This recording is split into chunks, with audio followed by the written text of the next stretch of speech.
Bonjour et bienvenue sur Génération Impact, l'émission qui met en lumière les familles entrepreneuriales pour décrypter avec elles leur organisation au filtre de 3 cercles. Celui des entreprises bien sûr, mais celui également des actionnaires et enfin de la famille. Elles nous partagent leurs enjeux de transition et de transmission et également en quoi l'urgence environnementale est une formidable opportunité de continuer l'aventure en famille avec la nouvelle génération à bord. Je reçois aujourd'hui Jean-Baptiste Tello du groupe Sofinor. Bonjour Jean-Baptiste. Bonjour Julien. Jean-Baptiste, on a une petite tradition dans cette émission, c'est de commencer en vous demandant de présenter votre famille ou votre groupe familial en une petite minute. Alors que me diriez-vous ? C'est un challenge. En une minute, je vais faire court. Alors déjà, moi, c'est une famille qui est encore assez réduite puisqu'on est sur la 2e génération. Mon père était le fondateur de notre groupe familial. On est quand même une famille de 5 enfants. Voilà. Je suis l'enfant du milieu. Hein. Une grande sœur, un grand frère, une petite sœur, un petit frère. Donc voilà, c'est parfaitement équilibré. Effectivement, j'ai eu les chances de reprendre les rênes du groupe familial il y a maintenant 3 mois, 4 mois même. C'est tout récent, c'est tout frais. Donc je suis en plein dans cette phase de transition qui est passionnante, voilà, dont on pourra parler plus amplement. Notre groupe, c'est un groupe de multiservices, un groupe international, international de multiservices, qui est dans 3 grands métiers, 3 grandes BU, ICTS pour toute la partie sûreté et sécurité, qui est implantée dans 27 pays et qui fait 1 milliard de chiffre d'affaires. Le groupe Harmonia, qui est dans le multiservice, tout ce qui est service à l'immeuble et à l'occupant. Ça passe par l'accueil, par la petite maintenance, ça passe par la propreté, enfin, etc. Et qui est implanté dans 7 pays. Et le groupe LMB, qui est dans la mode et le luxe, et qui fait toutes les petites mains, les couturières, les vendeuses spécialisées dans la mode et le luxe. Voilà. L'ensemble du groupe, faisant 1,7 milliard de chiffre d'affaires avec 40 000 collaborateurs dans le monde. Génial, bravo. Eh bien, on va découvrir tout ça et donc on va rentrer dans cette première partie qui s'appelle « Une histoire de famille ». Est-ce que vous pouvez me parler de la genèse de cette entreprise ? Je crois que votre père s'est essayé à plein de projets entrepreneuriaux avant de vraiment se focaliser sur ce métier-là. Est-ce que vous pouvez nous en parler un petit peu ? Oui, j'ai un héritage riche. Mon père était vraiment un entrepreneur né, comme il aime beaucoup à le dire. Il n'a jamais eu de patron. Dès sa sortie d'études, dès sa sortie de l'ESSEC à 24 ans, il a créé sa première entreprise. Assez rapidement, dans toute la partie, il a créé une première agence d'intérim dans la mode et le luxe. Hein. D'ailleurs, cette branche-là, qui est finalement aujourd'hui la plus petite du groupe, est la plus ancienne, puisqu'elle existe depuis déjà la création du groupe. Et puis à côté de ça, il a fait beaucoup de différents métiers, vraiment, voilà, de l'achat, de la revente, de la création, etc. Il est passé par tous les types de métiers, que ce soit encore une fois à ses tout débuts, du négoce de pièces détachées de chantier naval, ou même, et encore une fois, ça c'est l'enfant qui vous en parle, quand j'étais plus jeune, et c'est forcément quelque chose qui marque, il a eu une entreprise de grossiste en bonbons, donc il revenait toutes les semaines avec des cartons de bonbons, voilà. Donc il a touché un petit peu à tout, entrepreneur né, jusqu'à ce que vraiment il crée l'activité qui a construit le groupe tel qu'il est aujourd'hui, au début des années 90. Avec une valeur de pionnier, hein. Je crois que vous m'expliquez qu'à chaque fois vous inventez finalement un métier. C'est vrai, c'est exactement ça. Ça fait partie des valeurs du groupe, qui est l'excellence, l'expertise et l'excellence, et notamment en étant les pionniers sur nos différents métiers. Sur nos différents métiers, à chaque fois, on a été les premiers, les créateurs, ceux qu'on défriché, hein, d'où ce terme de pionnier que j'affectionne particulièrement, que ce soit sur le métier de multiservice, où finalement mon père, assez tôt dans les années 90, au tout début de l'externalisation des services généraux, hein, ce qu'on appelait les services généraux à l'époque en entreprise, il s'est lancé sur la partie accueil. Voilà, il a été le premier à se lancer sur la partie accueil, a été très rapidement dans les années 90, jusqu'à la fin des années 90, le leader dans ces métiers avant de se diversifier sur le multiservice. Le groupe a été fondé en quelle année ? Ou en tout cas, c'est quoi l'année que vous retenez ? L'année qu'on retient, c'est 74. On a fêté les 50 ans et d'ailleurs, on a annoncé la transmission pour les 50 ans quand on a fêté les 50 ans du groupe l'année dernière. Ok, donc c'est reparti pour 50 ans, quoi. C'est reparti pour 50 ans. Je ne sais pas si je vais durer jusqu'à 50 ans. Moi, j'aurai plaisir à transmettre sans doute avant le flambeau, j'espère, à la génération suivante. Donc vous arrivez en quelle année ? Vous et vos frères et sœurs travaillent aussi dans le groupe pour certains d'entre eux ? J'ai 3 autres frères et sœurs qui travaillent dans le groupe. Donc on est 4 enfants sur 5 à travailler dans le groupe. Moi, je rejoins le groupe en 2013, à l'occasion du rachat du groupe ICTS. Donc c'est vrai que je ne suis pas rentré tout de suite dans le groupe. Et ça fait partie d'ailleurs des valeurs auxquelles on est attaché dans le groupe. C'est aussi de faire nos armes ailleurs, de ne pas être juste des bébés qui commencent, qui ont leur première expérience à l'intérieur du groupe, dans l'espèce un peu protégée du groupe. Même si, encore une fois, il n'est pas si protégé que ça, hein, parce que c'est toujours des droits et des devoirs quand on porte le nom de la famille.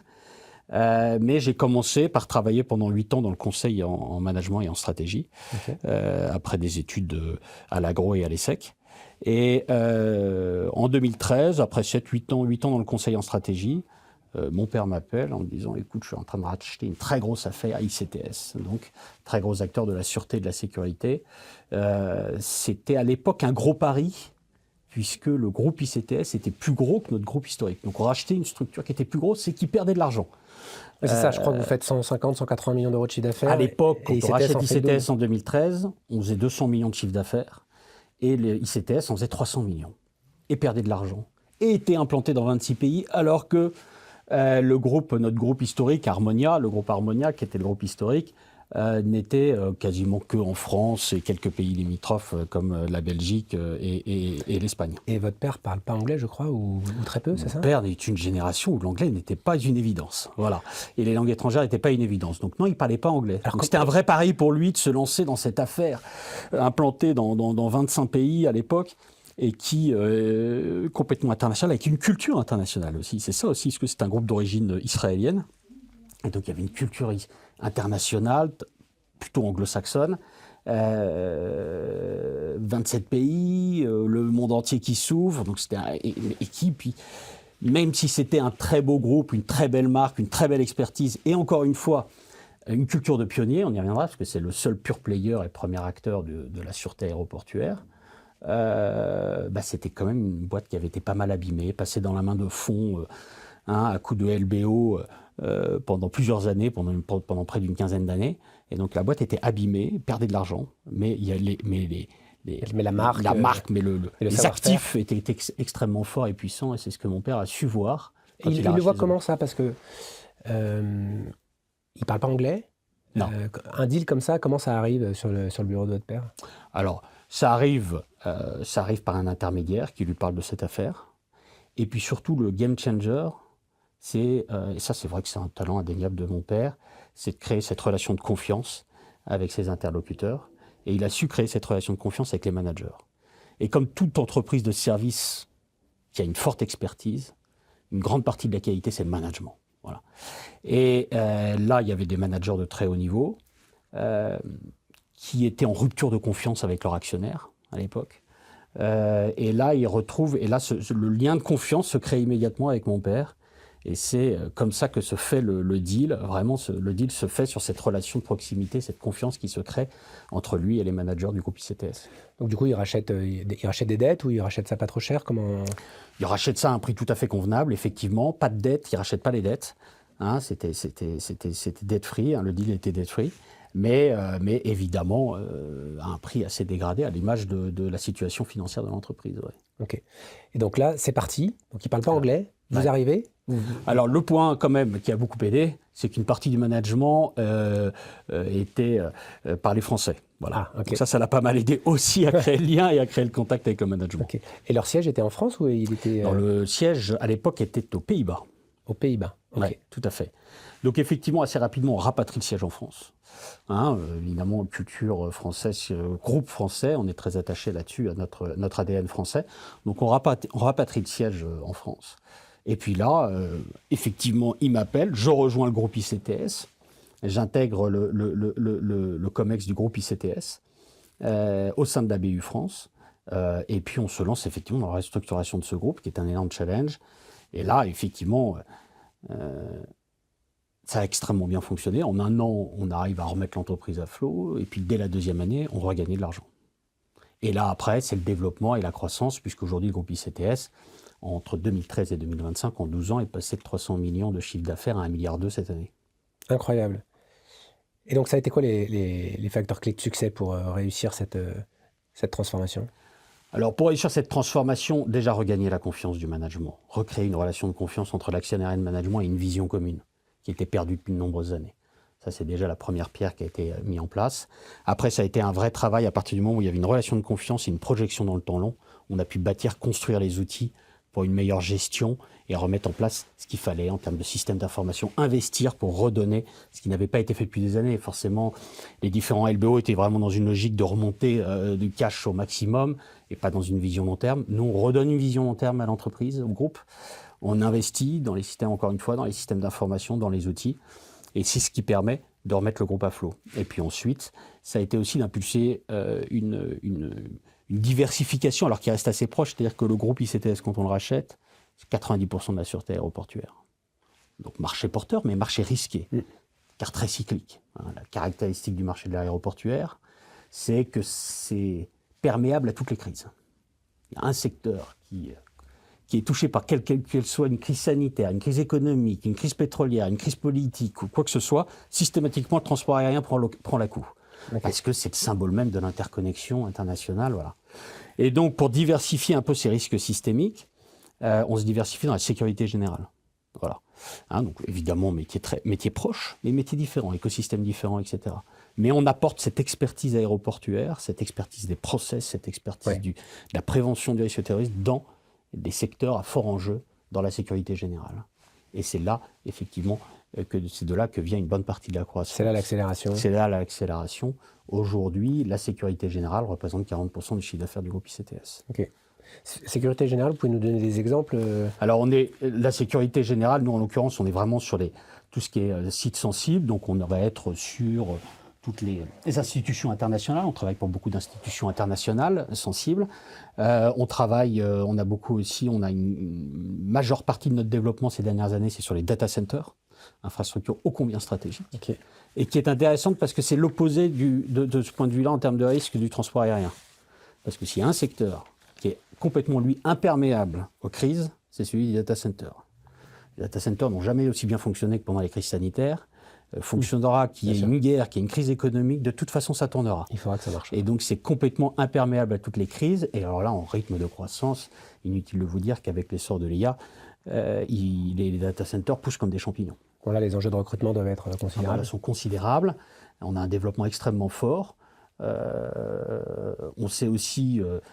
a aussi accompagné ce développement avec de la croissance externe, notamment aux États-Unis ces dernières années. À tel point, et ça c'est un vrai changement systémique pour le groupe, c'est que pour la première fois probablement en 2026, la France ne sera pas plus le plus gros pays du groupe. Puisque les États-Unis, l'activité, le chiffre d'affaires aux États-Unis va dépasser celui de la France. Ce qui est évidemment un vrai changement aussi culturel pour notre groupe français. Ouais. Et j'imagine là-bas, pour le coup, la concurrence est forte aussi. Vous devez avoir des acteurs assez Alors importants. La concurrence est forte. Oui, évidemment, c'est un marché mature, comme peut l'être l'Europe, mais le marché est immense. Le marché est immense. Et puis surtout, sur notre domaine d'expertise, en l'occurrence notamment que le transport aérien et les data centers, pour prendre nos deux plus gros secteurs sur cette activité de sûreté et sécurité, le maillage évidemment aéroportuaire est énorme aux États-Unis, on le sait bien. Et puis quant aux data centers, toute la Silicon Valley est là-bas, tous les grands acteurs sont là-bas, donc évidemment le marché est colossal. Oui, bien sûr. Ok. Votre frère est déjà dans l'entreprise. Comment ça se passe l'intégration de chacun d'entre vous? Vous arrivez numéro 2 Moi j'arrive en deuxième. J'ai un frère aîné qui avait intégré le groupe avant moi, qui avait repris la branche dans le luxe, LMB, qui s'occupe de toutes les couturières et les vendeuses spécialisées dans la beauté et le luxe. Et il est également aujourd'hui secrétaire général. Ok. Et donc ça, c'est la division historique. C'est la plus ancienne. C'est la plus ancienne. Vous pouvez nous en parler un petit peu, parce que en fait, vous y êtes allé vite dessus tout à l'heure. Oui, tout à fait. Ce métier historique, fournissait des couturières au métier de la mode, c'est ça? Oui, c'est la particularité du marché français, c'est que les maisons de haute couture n'ont pas leur propre, c'est pas leur propre couturier en fait. Elles font beaucoup appel, alors elles peuvent en avoir, mais beaucoup pour gérer tous les surcroîts d'activité au moment des défilés, pour les commandes spéciales, etc. Elles font appel, et puis elles font appel à des couturières externes et que nous leur fournissons en intérim. Ou sinon, c'est sur des compétences particulières dont elles ont besoin. Et là, elles font appel à nous. On est leader sur ce marché, sur la place Il parisienne. ne doit y avoir que vous qui... Et on est largement leader. C'est un marché de niche, évidemment, très lié à la place parisienne, mais un très beau métier avec beaucoup d'expertise, parce que là, on est vraiment sur des artisans. C'est des métiers de haute précision. Ouais. Et là, il y a une multitude de métiers à la hauteur des besoins dans la haute couture. Donc ça va de la brodeuse à la patronneuse. Et là, vous avez un jargon, je ne pourrais pas vous citer, je ne suis pas expert, mais je ne pourrais pas vous citer. Je crois qu'il y a une vingtaine de métiers différents dans ces métiers de la couture. Voilà. Et puis après, on fait aussi tout ce qui est la partie vendeuse spécialisée dans la mode, dans la beauté, où là, c'est les vendeuses dans les boutiques, pour les maisons de luxe, pour les conseils en beauté, etc. Donc après, vous avez encore 2 sœurs, c'est ça, qui travaillent dans le groupe? Non, j'ai un petit frère. Un petit frère et une sœur. Un petit frère qui a intégré la division Harmonia, qui s'occupe de toute la branche accueil de la division Harmonia. Et j'ai une petite sœur qui a intégré à l'intérieur du groupe de mode et luxe une des agences. Ok. Comment se fait la bascule Donc, vous êtes nouvellement président du groupe. Félicitations. Merci beaucoup. Pourquoi vous? Pourquoi pas les autres? En l'occurrence, peut-être votre frère qui est arrivé avant vous. Comment cette transition s'organise? Alors, c'est un vrai défi. C'est un vrai défi, une transition, un vrai défi avec le fondateur, un défi également avec les frères et sœurs, avec la famille. Nous, on a une chance, une vraie chance qu'on tâche d'entretenir, qu'on a une vraie entente familiale, une entente familiale très forte, qu'on cultive depuis de nombreuses années, qui sont des valeurs qu'on a héritées de nos parents, qui ont toujours été très attachés et qui nous ont beaucoup élevés dans des valeurs fortes de la famille et l'entente familiale avant tout. Et donc, ce qui fait que d'ailleurs, depuis de nombreuses années, on se réunit régulièrement tous les mois, les frères et sœurs, pour partager sur la stratégie, pour aligner, pour échanger, etc., pour avoir une vraie vision commune et un attachement, et pour développer aussi un attachement commun à ce groupe. Donc, il se trouve que comment s'est fait la passation? Alors, la passation, elle s'est faite avec une vraie belle entente. C'est à vrai dire même avec l'accord de mes frères et sœurs d'abord, que je suis allé proposer à mon père de reprendre les rênes du groupe. Ah, donc ça vient de vous. C'est vous qui allez proposer à votre C'est père. moi qui ai proposé. Alors, on en parlait un petit peu de transmission avec mes frères et sœurs depuis quelques années. On se disait un petit peu qu'il va falloir commencer à y penser, parce que mon père vient de fêter ses 77 ans, donc c'était quand même le moment, depuis déjà quelques années, où il fallait y penser. Et donc, voilà, ça mûrissait tranquillement. Et puis, tout est parti d'une discussion aussi il y a 1 an et demi avec mon frère aîné, parce que c'est vrai qu'il faut le dire, ça se jouait plus entre mon frère aîné et moi.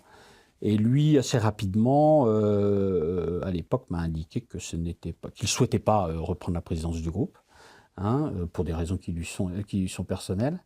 Donc voilà, donc moi après j'ai mûri le sujet, j'ai mûri le projet, mûri aussi un projet de vie, parce que c'est un vrai projet de vie. Faut vraiment peser tous les enjeux qu'il y a à prendre une mission pareille. Donc j'ai pris le temps de mûrir le sujet, d'en parler avec ma femme, même si elle vous dira le contraire. Mais voilà, et d'en parler en famille. Et puis après, je l'ai proposé à mes frères et sœurs, qui ont été des vrais soutiens là-dessus, qui m'ont soutenu à 100%. Et avec ça, je suis allé voir mon père un soir d'avril 2024. 2023, pardon. Non, 2024, c'était avril 2024, je dis des bêtises. Avril 2024, je suis allé le voir pour lui proposer de reprendre les rênes du groupe. Alors, je m'attendais à ce qu'il soit hésitant, à ce qu'il me dise « Écoute, merci, je vais réfléchir. » Parce que comme tout fondateur, il est très attaché, c'est son bébé, on en reparlera. Donc c'était pas... Je m'attendais à ce que ce soit pas évident forcément pour lui. Et contre toute attente, il m'a tout de suite dit oui, c'est une bonne idée. Tu as raison, c'est le bon moment. En plus, on avait dans la perspective, on avait les 50 ans du groupe qui étaient prévus en novembre, qui étaient déjà fixés, la soirée des 50 ans du groupe. Et donc, tout de suite, il m'a dit oui, tu as raison, c'est le bon moment de l'annoncer. 50 ans, c'est une date symbolique, c'est un moment réuni tout le groupe. C'est le moment d'annoncer cette passation. Génial. Ça va nous faire la transition pour rentrer dans la deuxième partie de cette émission qui est consacrée à la gouvernance des 3 cercles. Comment vous vous êtes organisé du coup? Il est complètement parti ou vous avez structuré un conseil de surveillance ou d'administration? Il est encore dans le giron? Il a complètement disparu?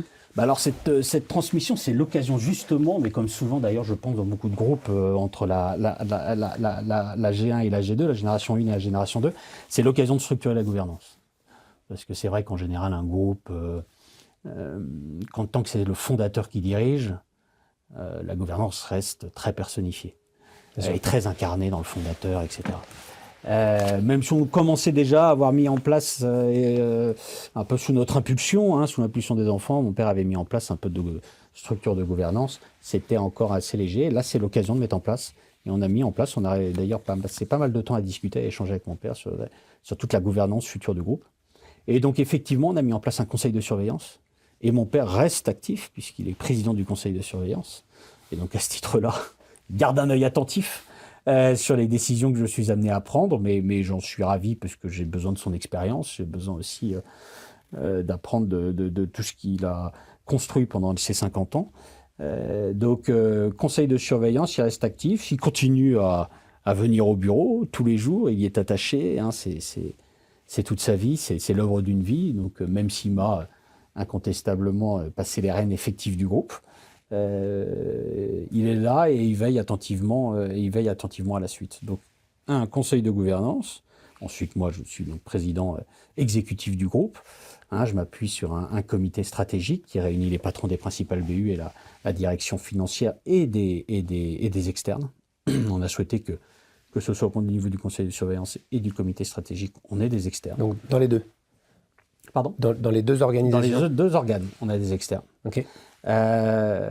Et ensuite, le troisième élément, c'est on a mis en place un comité familial qui n'a pas de rôle exécutif, qui est un rôle de conseil, mais qui est très important parce qu'il réunit mes 4 frères et sœurs, donc c'est 5 enfants, donc les actionnaires, puisque mon père nous a transmis la majorité du capital. Et donc c'est une instance auquel je tiens beaucoup, même si elle est consultative et pas exécutive, parce que c'est un vrai espace où on peut échanger de manière très ouverte sur la stratégie du groupe. C'est l'équivalent d'un conseil de famille? C'est l'équivalent d'un conseil de famille. Vous évoquez, alors juste pour bien qu'on comprenne, donc il vous a transmis les parts du groupe. Vous les avez à part égale? Vous avez des niveaux de détention différents? Comment ça s'est fait pour vous? Alors, on les a à part égale. Okay. Là aussi, comme je disais, c'est inscrit fortement dans nos valeurs, l'attachement à ce groupe, toute la famille, et on a cette volonté que le groupe familial reste une aventure familiale. Okay. Voilà. Et donc c'est pour ça qu'on reste actionnaire à part égale du groupe. Évidemment, la question s'était posée effectivement qu'en tant que dirigeant du groupe, je prenne des parts plus importantes. On verra à l'avenir. Pour l'instant, on a privilégié effectivement cet équilibre parce que c'est important aussi dans l'histoire familiale. C'est intéressant, ça on le voit finalement dans toute la dynamique des enjeux de transmission des entreprises familiales. C'est que finalement, la deuxième génération est souvent le seul endroit où on peut travailler l'égalité. Ensuite, ça devient quasiment impossible, sauf à avoir le même nombre d'enfants. Exactement. Et ce n'est pas toujours le cas. Et ensuite, la philosophie doit être l'équité, qui n'est pas tout à fait la même chose que l'égalité, et qui peut se travailler et se conjuguer de manière très différente en fonction des familles. Et ce sera probablement un des enjeux que vous aurez avec la troisième génération. Oui, vous avez raison de le soulever. Pour l'instant, on n'a pas encore à se poser trop la question, mais assez rapidement... dans les années à venir, il faudra réfléchir comment est-ce qu'on intègre les troisième générations, comment est-ce qu'on les implique. Nous, l'implication, elle a été assez naturelle. On a grandi avec le groupe. On a été biberonné au groupe dès la plus tendre enfance, parce que mon père, en tant que fondateur, très incarné. Voilà. Pour la troisième génération, ça commence à se distendre. Alors, c'est encore quand même assez présent, mais ça commence à se distendre. Il y a déjà 16 membres de la troisième génération. Oui. A priori, il n'y en aura pas plus. Et donc on commence à avoir cet enjeu, tous les enjeux assez classiques que se sont posés d'ailleurs beaucoup de groupes familiaux avant nous, hein, mais comment est-ce qu'on développe toute la partie affectio societatis, comment est-ce qu'on intéresse tous ces actionnaires au groupe, quelles règles pour les intégrer, s'ils veulent avoir un rôle exécutif dans le groupe, etc., etc. Quelle méthode qu'est-ce qu'on envisage en termes de sortie, de conditions de sortie, d'achat, de revente, etc. La bourse d'échange. Voilà, toutes les questionnements assez classiques de l'actionnariat familial qui s'inscrit dans la durée. Et c'est vrai que ça, c'est notre volonté. C'est quelque chose qu'on a tous réaffirmé, nous les frères et sœurs, il y a déjà une dizaine d'années, quand mon père nous avait posé la question, qui était une volonté de s'inscrire dans la durée et de conserver ce groupe. Ouais. Okay. Un sujet qui est intéressant à explorer, c'est quand on arrive justement à ces générations où on doit gérer des actionnaires, en fait l'engagement d'actionnaires non exécutifs, en essayant de faire en sorte qu'ils ne deviennent pas des héritiers passifs, mais effectivement des actionnaires engagés. Un des gros enjeux, c'est ce que porte l'entreprise. En fait, l'entreprise, elle a d'une certaine manière une triple peine. La première, c'est qu'elle doit constamment innover pour rester en vie. Et dans notre monde de fous, c'est pas si simple.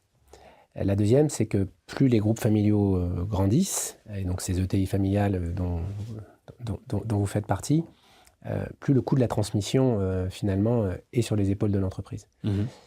Et la troisième chose, c'est la protection de la famille. Parce que tout ça est fait aussi avec une passion, et souvent, c'est aussi la passion de la famille, et donc on est porté par tout cet environnement. Et c'est souvent une charge trop lourde pour un seul cercle, finalement le cercle de l'entreprise. Et donc il y a un enjeu, c'est effectivement de professionnaliser la famille comme on a professionnalisé l'entreprise, en arrivant à développer un patrimoine qui devient indépendant de l'entreprise familiale, de telle sorte qu'il peut jouer son rôle de protection de la famille et que ça ne vienne plus incomber à la famille. Et ça, c'est la structuration alors, de votre patrimoine. Et ça, je ne sais pas si vous avez déjà commencé à structurer ce genre de choses, à réfléchir avec vos frères et sœurs. Et donc, c'est porté souvent par le conseil de famille et pas par le président de l'entreprise ou le conseil de surveillance. Alors, on est au début de la réflexion là-dessus. Déjà, un premier élément, nous, dans la charte familiale, puisqu'on a une charte familiale qui a été rédigée au moment de la transmission des parts, de la première, du fondateur à nous, à notre génération.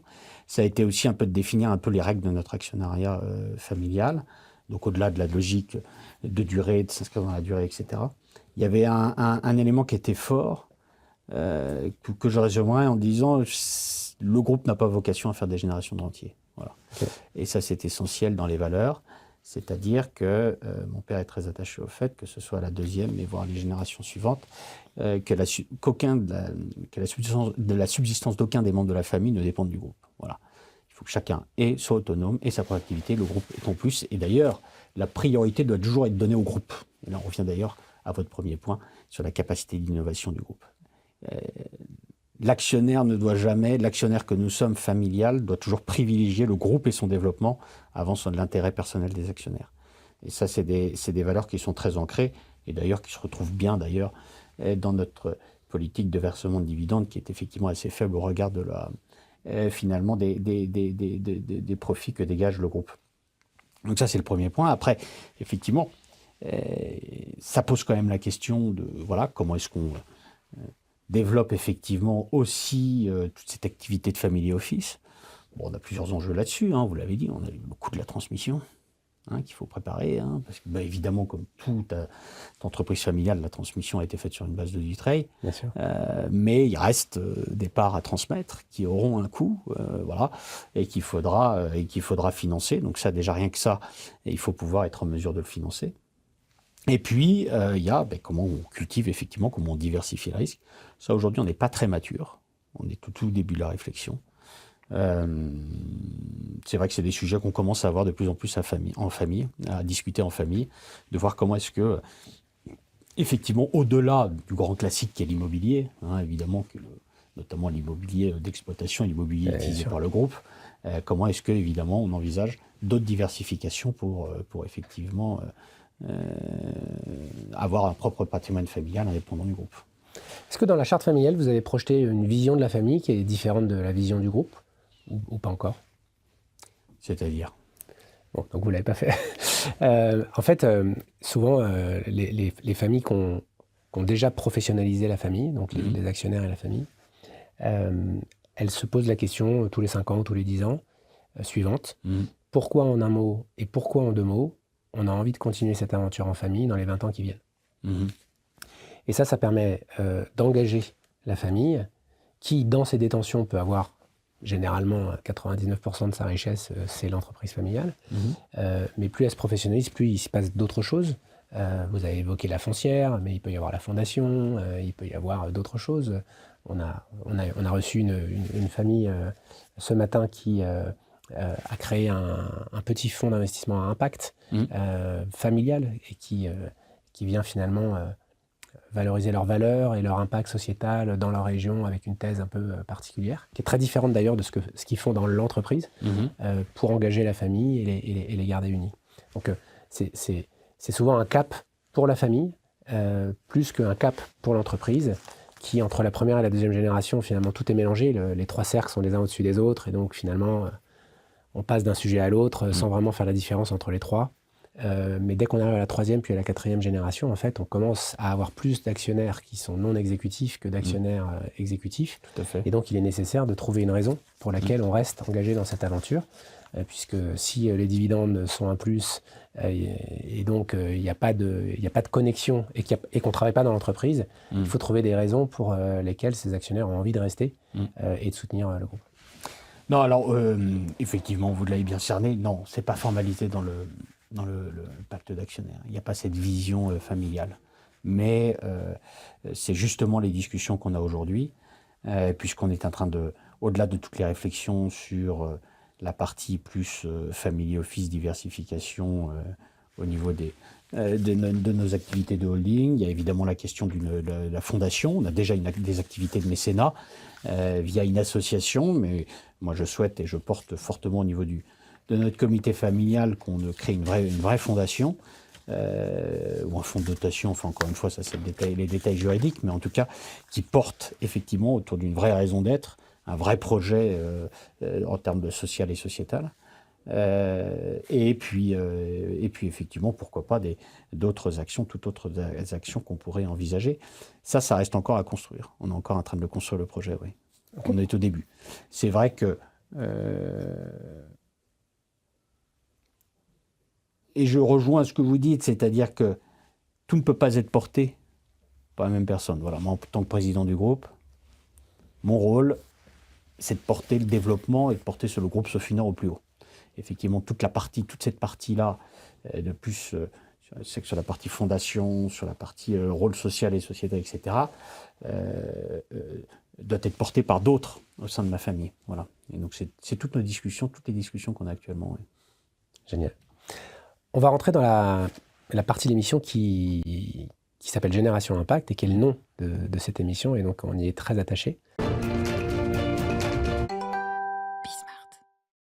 Est-ce qu'on peut revenir un peu au groupe, et finalement dont la première ressource sont ces hommes et ces femmes. Quels sont vos enjeux d'impact social et environnemental ou de RSE? Je ne sais pas comment vous les décrivez aujourd'hui. Alors nous, en termes d'impact, alors on en a beaucoup, à la hauteur du nombre de collaborateurs que nous avons. Sur la partie sociale et sociétale, on a un vrai rôle, et c'est finalement un peu la raison d'être de notre groupe de service. C'est de sourcer, d'embaucher, de former et d'insérer des collaborateurs. On est une machine à embaucher, à insérer, etc. Et donc ça, c'est des valeurs fortes qu'on porte, qui sont les valeurs d'insertion et d'éducation. C'est d'ailleurs autour de ça, comme je vous le disais, on a une association qui a été créée d'ailleurs par mon père il y a une vingtaine d'années, qui s'appelle Enfance et Nature et qui vise à travailler, qui finance des projets autour de l'insertion et de l'éducation, notamment beaucoup en Afrique aujourd'hui. Voilà. Moi, ce que je souhaiterais pour l'avenir, c'est qu'évidemment, c'est bien cette activité-là que je souhaiterais qu'on structure en fondation, qui puisse vraiment être adossée au groupe, qui puisse vraiment porter cette valeur et d'ailleurs impliquer beaucoup plus les collaborateurs, parce qu'aujourd'hui, le groupe finance essentiellement ces activités-là, mais la structure associative avec un nom différent ne permet pas vraiment de l'imbriquer dans le vrai projet RSE du groupe. Et je souhaiterais vraiment qu'on l'imbrique vraiment dans le projet RSE du groupe, et pour ça qu'on crée une fondation autour de l'éducation, de l'insertion en Afrique, mais aussi dans chaque pays où on est implanté. Parce que finalement, les sujets d'éducation et d'insertion sont partout.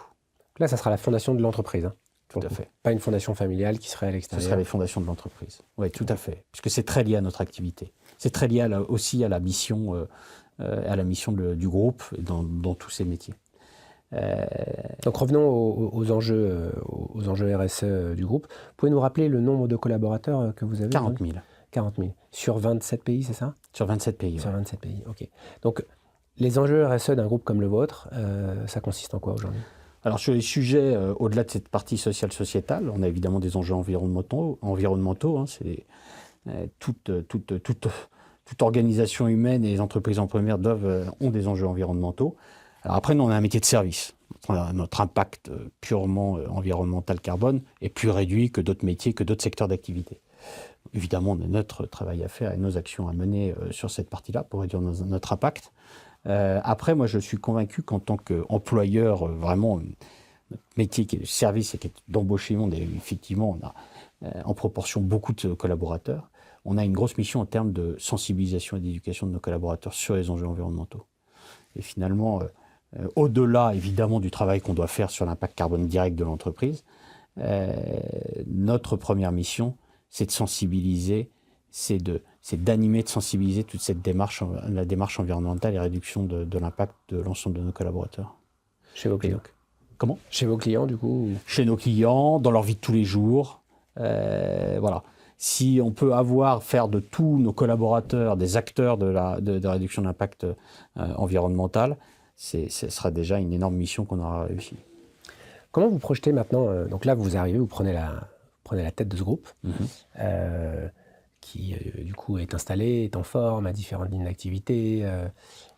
Comment vous projetez votre groupe dans les 20 ans qui viennent? Alors plusieurs choses. Nous, notre groupe, notre groupe, dans les 20 ans qui viennent, il faut qu'on accentue l'internationalisation sur l'ensemble de nos métiers. Okay. Ça, c'est indispensable.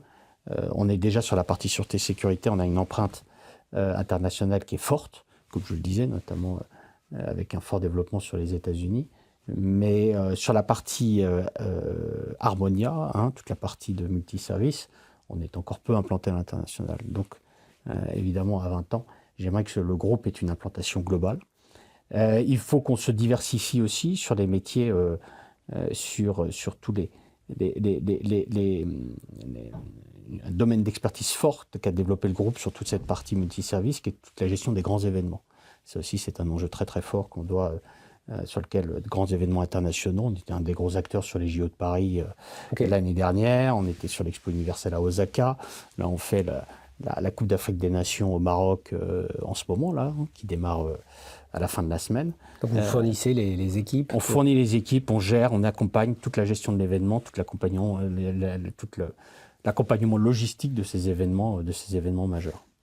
Après, dans l'exercice de nos métiers de tous les jours, nos gros enjeux, c'est d'arriver à sortir de la commoditisation de nos métiers. La plus grosse menace de nos métiers, c'est la commoditisation. C'est-à-dire de rester sur de la pure prestation de main-d'œuvre, avec des logiques de taux horaires, avec une vraie logique de réduction de l'apport de valeur et de qualité. Et ça, c'est un vrai risque. Et notre enjeu dans les prochaines années, c'est d'arriver à apporter plus de valeur à l'association avec de la technologie, notamment sur la maîtrise de l'information. La particularité de tous nos métiers, c'est qu'on est les yeux et les oreilles de nos clients sur le terrain. Les hôtesses sur le terrain sont les yeux qui captent l'information, les agents de sécurité sur le terrain. Et finalement, un moyen très efficace, nous, d'apporter plus de valeur à nos clients et de créer plus de valeur, c'est de capter de l'information. Ça va être dans l'aéroportuaire, nos agents de sûreté qui captent de l'information pour pouvoir améliorer le service aux clients, bien entendu, mais sur le parcours passager, etc. Ça va être pour les hôtesses de vente dans notre division luxe, de capter sur toute la partie comportement d'achat des clients, etc.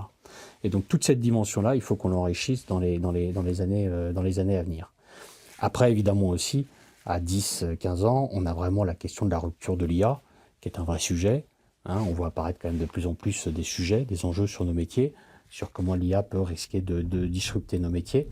Même s'il n'y aura jamais une rupture complète et totale majeure, puisque, et on le voit bien, l'interaction humaine est essentielle. On le voit bien dans tous les secteurs d'activité dans lesquels on intervient. on a quand même une question de comment est-ce qu'on intègre l'IA dans le service et dans nos opérations. Et ça ressemble à quoi? Parce qu'effectivement, je pense que tout le monde peut se projeter dans un aéroport avec vos agents qui nous demandent de vider nos poches et de sortir notre ordinateur. C'est Tout à fait. c'est ça, une partie de votre métier. Comment l'IA ici peut disrupter ce service-là? Alors l'IA peut disrupter, alors c'est, par exemple, ça va être sur les postes d'inspection filtrage, un exemple concret puisque vous le citiez. De plus en plus, l'IA permet de faire de l'auto-check sur les images. Vous savez qu'une des missions de nos agents, c'est, vous les voyez derrière les écrans, ils voient passer les images radioscopiques des bagages qui passent dans le tunnel. Et là, typiquement, de plus en plus, on a les sorts d'IA qui permettent de faire de l'auto-check d'images, qui permettent automatiquement de contrôler les images, ce qui fait que à horizon 5 à 10 ans, nos agents ne verront que 50 ou entre 30 et 50% des images qui passeront dans le tunnel. Donc là, typiquement, c'est un exemple de disruption, puisque forcément, évidemment, nos agents vont avoir besoin de contrôler moins d'images, ne sont qu'en levée de doute de deuxième niveau, après une IA qui aura fait un contrôle de premier niveau. Et du coup, ça, c'est un risque pour vous, ou c'est vous qui apportez cette technologie dans le contrôle? Parce que c'est pas vous qui fournissez les machines. Ça, typiquement, ça peut être considéré comme un risque pour nous, parce qu'aujourd'hui, c'est plutôt les fabricants qui fournissent cette IA. Donc ça, c'est typiquement un risque pour nous. Et donc là, c'est la question, effectivement, comment nous, on apporte plus de valeur.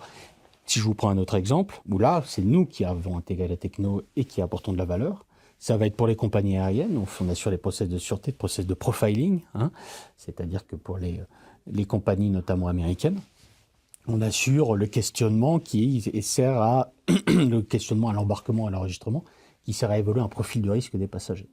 Si vous avez pris un vol pour les États-Unis, vous êtes passé par des agents de sûreté qui ont posé les quelques questions, vous savez, pour savoir et pour évaluer un profil de risque et pour voir s'il y a nécessité ou pas de faire des contrôles complémentaires. Et là, typiquement, on a équipé nos agents avec des outils, avec une techno qui permettent de les assister, de les aider dans le questionnement et qui permettent de mieux comprendre via des informations sur leur parcours quel est le profil de risque de ces passagers. Donc là, c'est typiquement là, nous qui avons intégré la techno pour améliorer le service à nos clients. Bon, sur les couturières du luxe, alors ça restera artisanal. Dieu merci. Si ça avait pu être automatisé, ça aurait été fait depuis longtemps. Dieu merci, c'est du pur métier d'artisanat, ça non. En revanche, dans les métiers d'accueil, dans les questions, on a nos hôtesses, on a beaucoup d'hôtesses qui accueillent dans les bureaux et dans les sièges sociaux. On sait que dans des immeubles à faible flux, on commence à se poser de plus en plus la question de remplacer par des avatars, par exemple. Quand vous avez un immeuble, vous avez 4 visiteurs par jour. Payer une hôtesse à temps plein se questionne, évidemment. Et là, on peut avoir des solutions avec type des avatars qui peuvent servir effectivement à accueillir, à prendre le nom, à faire les quelques contrôles et puis à orienter vers les tâches qu'il faut les visiteurs. Donc un avatar, ce serait un robot ou ce serait une télé? Alors un avatar, ça peut être un robot, ça peut être... on a déjà fait des tests chez certains de nos clients avec des robots qui assurent l'accueil, donc ça c'est déjà ce qu'on a fait.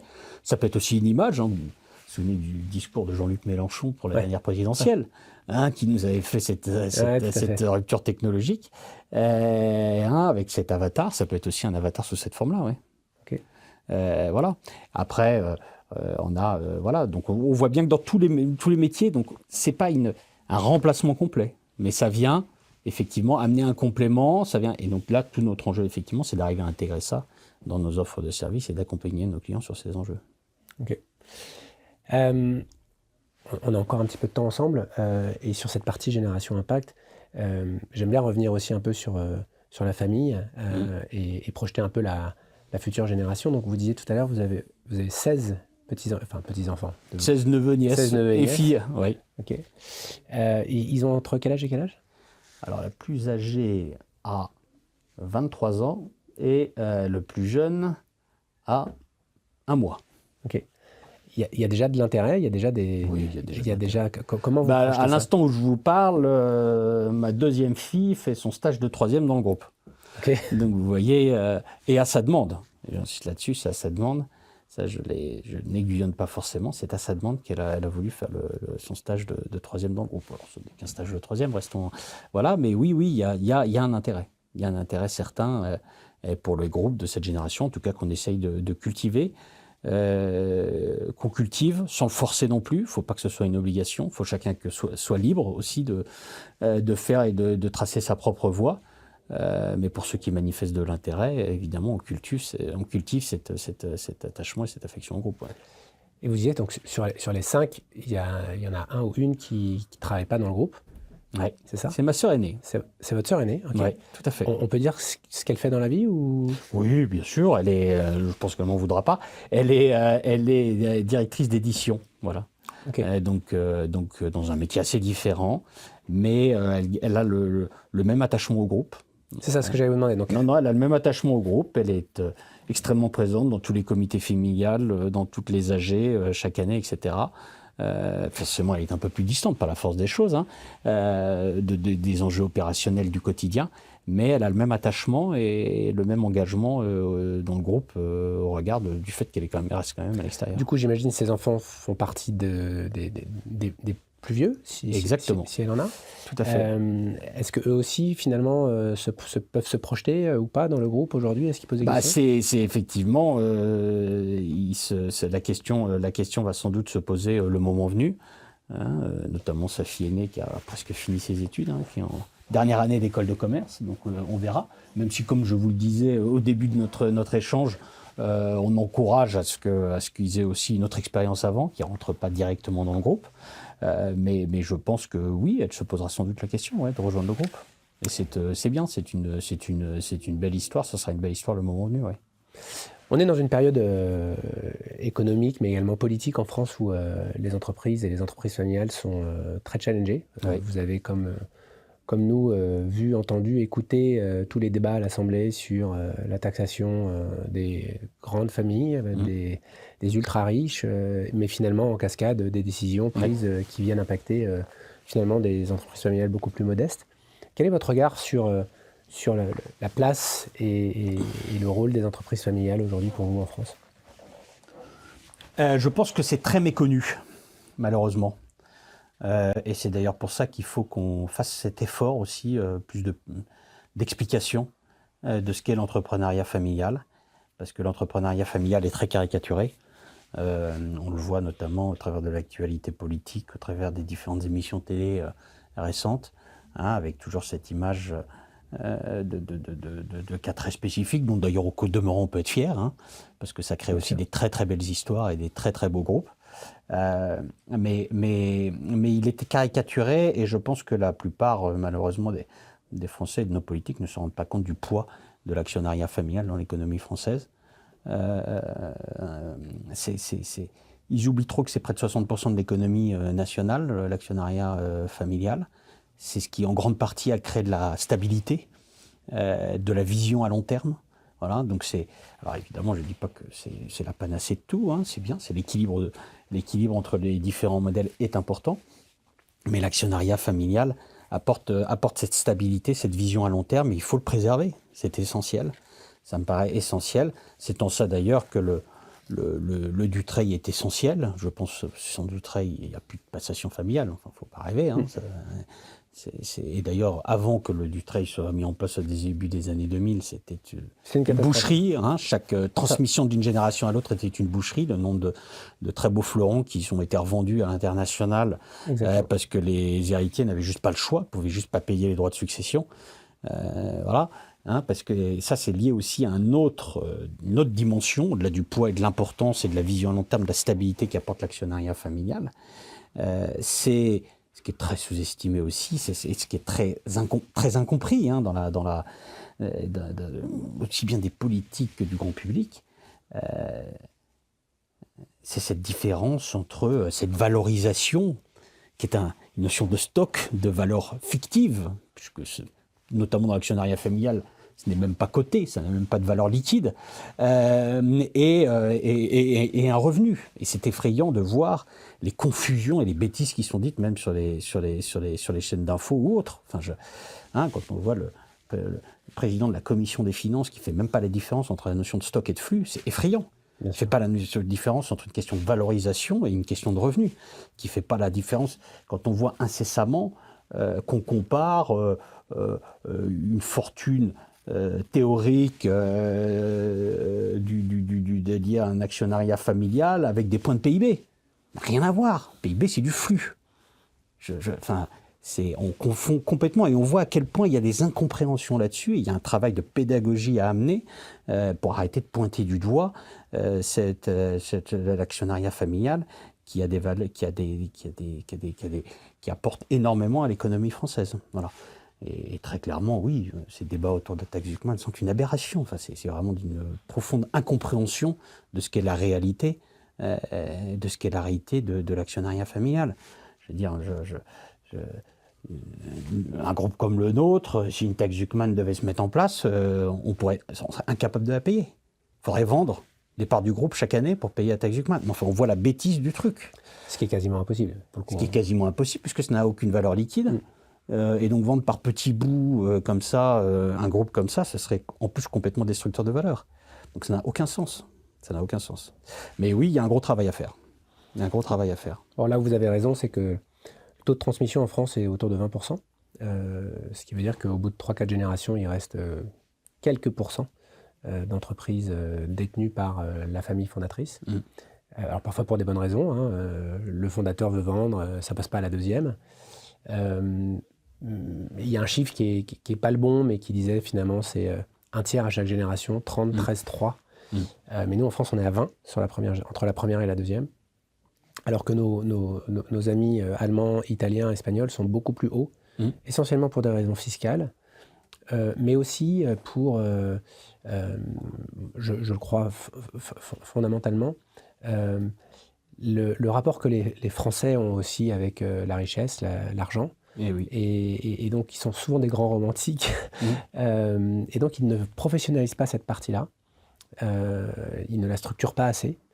Et donc, ensuite, quand il y a des à-coups, ils ne sont pas prêts, quoi. Ils ne sont pas organisés et c'est plus difficile. Les à-coups pouvant être des à-coups économiques, mais ça peut être aussi des conflits de famille qui ensuite peuvent détruire des groupes familiaux parce que la partie de droite ne peut pas racheter à la partie de gauche et on est parti pour des années difficiles, quoi.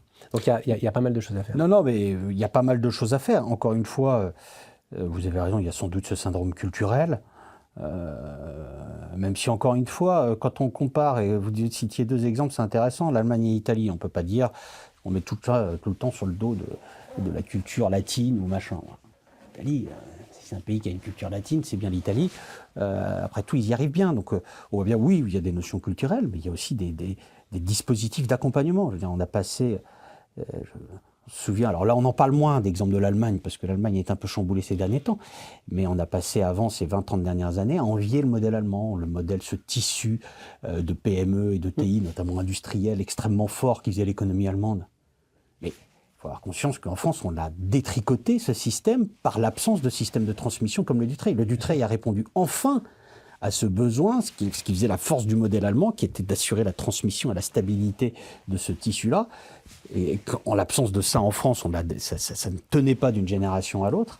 On a réussi à le mettre en place et là, on voit déjà qu'à peine 20 ans après, on commence déjà à le challenger, à le remettre en cause. C'est quand même dommage. C'est vraiment dommage. Il faut absolument le préserver parce que c'est essentiel. Parce que vous avez raison, il y a ces effets culturels aussi, mais ces dispositifs aussi d'accompagnement sont indispensables pour pouvoir garder ce tissu-là. Qui fait la force, encore une fois, d'une économie. Hein. C'est pas le CAC 40 qui fait travailler l'essentiel des Français, il faut en avoir conscience. Ça, c'est sûr. On arrive, Jean-Baptiste, tout doucement sur la fin de cette émission. Et on a une tradition dans cette émission, c'est de poser la question suivante à nos invités. Si cette entreprise familiale que vous dirigez aujourd'hui était un membre de la famille, mais un membre fictif, qui serait-il ou qui serait-elle pour vous ? Eh bien, bonne question. Vu l'attachement familial, oui, ce serait un membre de la famille. Pour moi, ce serait intuitivement, je vous dirais que ce serait un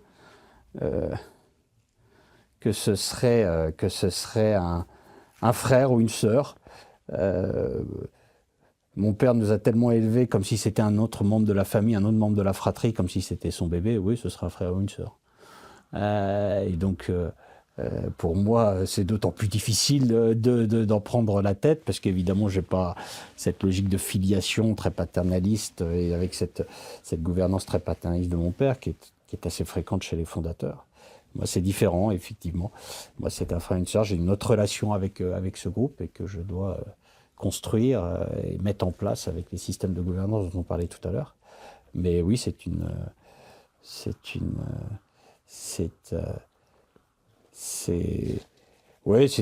relation c'est une relation très particulière, très affective, oui. Jean-Baptiste, merci d'avoir accepté de venir dans notre émission Génération Impact.